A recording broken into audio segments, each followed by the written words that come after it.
Meestal moeten mensen raden wat het waterschap doet en dan komen ze op twee dingen uit die alle twee niet kloppen. De waterschapsverkiezingen komen eraan. En ze vallen samen met de verkiezingen voor provinciale staten. Cynthia Palland is docent aan Tilburg University en bestuurder bij Waterschap Brabantse Delta, waarvan het werkgebied grenst aan de Tilburgse campus. We zijn hier in Tilburg Reeshof en dan specifiek bij de Dongen.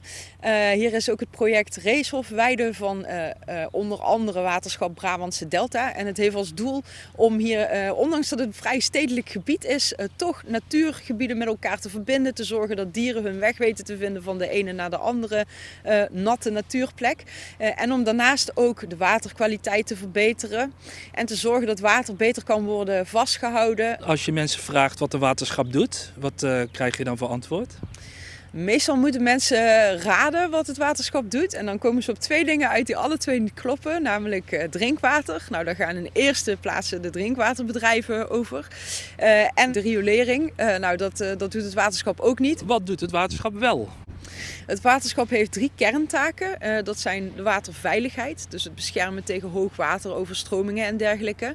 De waterkwantiteit, zorgen dat er, vooral bijvoorbeeld in de droge periodes die we in de zomer vaak hebben, dat er genoeg water is voor de landbouw, de natuur. En daarnaast de waterkwaliteit, ook heel belangrijk omdat we daarin in Nederland echt achterlopen op de rest van Europa.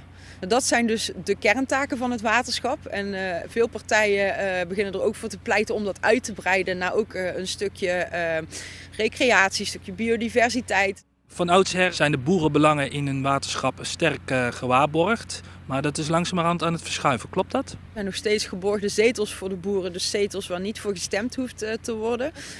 Maar het is wel zo dat je ziet dat ook de partijen die wat meer een groen profiel hebben, steeds meer groeien in de waterschappen. Het spanningsveld tussen boerenbelangen, waterveiligheid en natuur komt bijvoorbeeld aan het licht bij de bever. Deze dieren zijn sinds 1988 opnieuw uitgezet. De bever is zichzelf heel fanatiek aan het verspreiden en aan het voortplanten. En dat zorgt er ook voor dat hij soms gaat graven op plekken waar dat minder gewenst is. Je hebt partijen die er heel erg voor pleiten om dat op te lossen door het mogelijk te maken bevers te doden.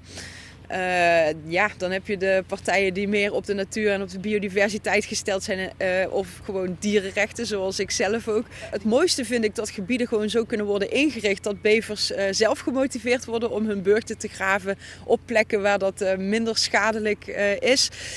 Daarnaast hebben we ook steeds meer plekken waar we met gaas aan het experimenteren zijn. Dat wordt dan aan de voet van de dijk ingegraven, zodat bevers en andere gravende dieren daar niet doorheen kunnen. Er worden op dit moment pilots meegedaan en die worden als zodanig succesvol gezien dat ze ook steeds verder worden uitgerold.